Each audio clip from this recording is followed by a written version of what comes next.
Life में कब क्या हो जाए कुछ पता नहीं होता। बीते कुछ दिनों में मेरे साथ कुछ ऐसा हुआ जिसकी मैं इमेजिनेशन भी नहीं कर सकती थी।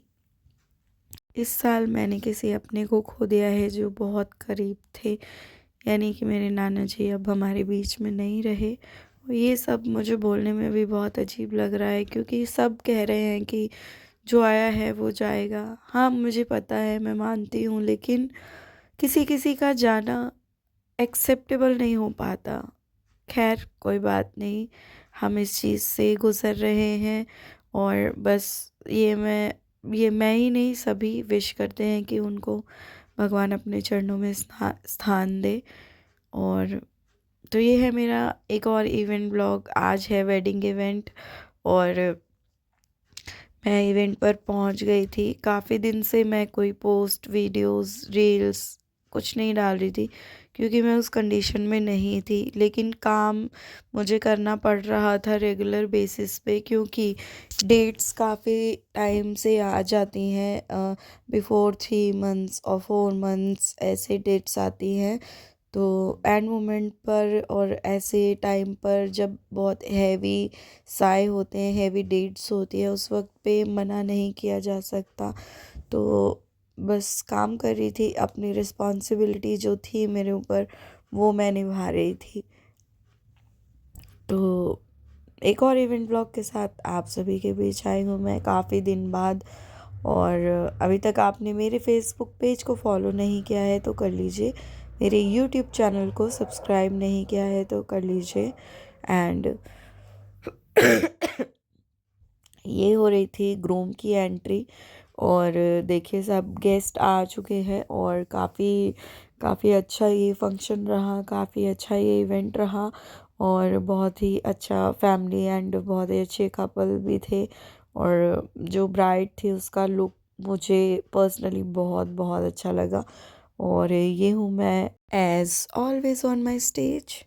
वीडियो मैंने ये इस इवेंट पर बनाए थे व्लॉग के लिए, लेकिन मैं व्लॉग मतलब एडिट नहीं कर पाई थी क्योंकि मेरे रेगुलर इवेंट्स चल रहे थे और मुझे टाइम बिल्कुल भी मिल नहीं रहा था कि मैं व्लॉग एडिट करके डालूं।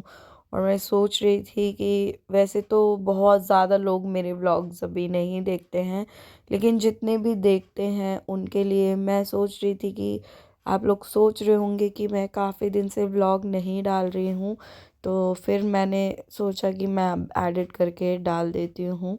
और ये हो रही थी ब्राइड की एंट्री। देखिए अंधेरा थोड़ा सा इसलिए भी है क्योंकि एंट्री के वक्त पूरे बैंक्वेट के जो हॉल था उसका उसकी लाइट्स ऑफ कर दी गई थी एंट्री के टाइम पर।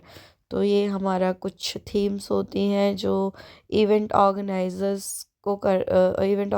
जो ऑर्गेनाइज करते हैं अपने तरीके से, और जो क्लाइंट्स के कुछ डिमांड्स होते हैं उनको ध्यान में रखते हुए। तो अभी हो रही है ये ब्राइड एंट्री, देन उसके बाद होगी जयमाला सेरेमनी। और ये सब क्लिप्स तो मैं बना लेती हूँ, लेकिन आपने देखा होगा कि मोस्टली मैं यही सब क्लिप्स डालती हूँ और जो मेरी होती है वो मेरी अकेले की होती है।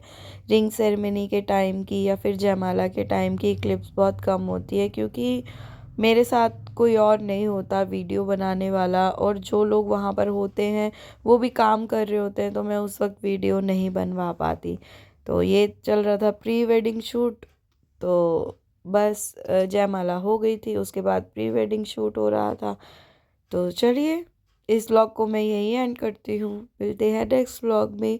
तब तक के लिए bye bye, take care and अपना प्यार और ब्लेसिंग्स मेरे साथ बनाए रखिएगा ताकि मैं आपको और भी व्लॉग्स बनाऊँ और दिखाती रहूँ।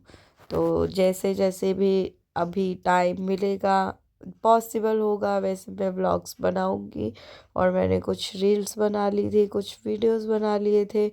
और मुझे अभी आज मैं बहुत दिन बाद व्लॉग बना रही हूँ तो मुझे कुछ समझ में ही नहीं आ रहा है कि हो क्या रहा है। तो चलिए कोई बात नहीं, मिलते हो नेक्स्ट व्लॉग में। तब तक के लिए bye bye, take care, love you all.